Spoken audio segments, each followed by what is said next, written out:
حضرت ابو بکر صدیق رضی اللہ تعالیٰ عنہ، آپ خلیفہ اول، خلیفہ راشد، سسر رسول اور صحابی رسول صلی اللہ علیہ وآلہ وسلم ہیں۔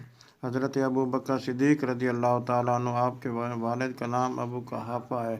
حضرت ابو بکر صدیق رضی اللہ تعالیٰ عنہ، آپ اسلام کے پہلے خلیفہ عشرہ مبشرہ میں شامل ہیں۔ خاتم النبیین محمد صلی اللہ علیہ وآلہ وسلم کے اولین جانشین ہیں، صحابی ہیں، خسر ہیں، اور ہجرت مدینہ کے وقت آپ رفیق سفر تھے۔ اہل سنت والجماعت کے یہاں حضرت ابو بکر صدیق رضی اللہ تعالیٰ عنہ تمام انبیاء اور رسولوں کے بعد انسانوں میں سب سے بہتر ہیں۔ صحابہ میں ایمان و زہد کے لحاظ سے سب سے برتر اور ام المومنین حضرت عائشہ بنت ابو بکر رضی اللہ تعالیٰ عنہ کے بعد پیغمبر اسلام صلی اللہ علیہ وآلہ وسلم کے محبوب تر تھے۔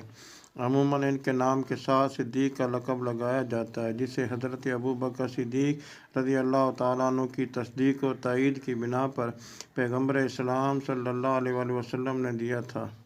حضرت ابو بکر صدیق عام الفیل کے 2 برس اور 6 ماہ بعد سن 573 عیسوی میں مکہ میں پیدا ہوئے۔ دور جاہلیت میں ان کا شمار متمول افراد میں ہوتا تھا۔ جب پیغمبر اسلام محمد مصطفیٰ صلی اللہ علیہ وآلہ وسلم نے ان کے سامنے اسلام پیش کیا تو انہوں نے بغیر کسی پس و پیش کے اسلام قبول کر لیا، اور یوں وہ آزاد بالغ مردوں میں سب سے پہلے اسلام قبول کرنے والے کہلائے۔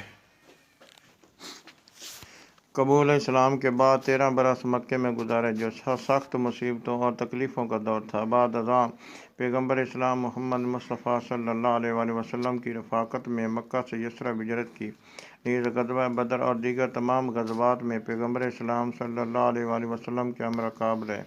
جب حضرت محمد مصطفیٰ صلی اللہ علیہ وآلہ وسلم مرض الوفات میں گرفتار ہوئے تو حضرت ابو بکر صدیق رضی اللہ تعالیٰ عنہ کو حکم دیا کہ وہ مسجد نبوی میں امامت کرے۔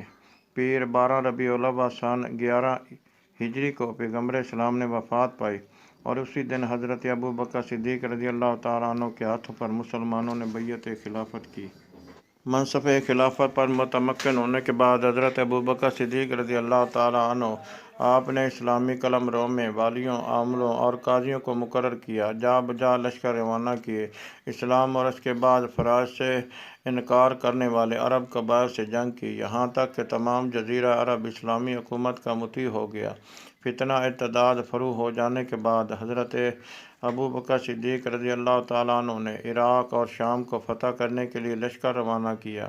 ان کے عہد خلافت میں عراق کا بیشتر حصہ اور شام کا بڑا علاقہ فتح ہو چکا تھا۔ پیر 22 جمادی الاخری سن 13 ہجری کو 63 برس کی عمر میں خلیفہ اول حضرت ابو بکر صدیق رضی اللہ تعالیٰ عنہ اس دار فانی سے کوچ فرما گئے، اور حضرت عمر بن خطاب رضی اللہ تعالیٰ عنہ ان کے جانشین ہوئے۔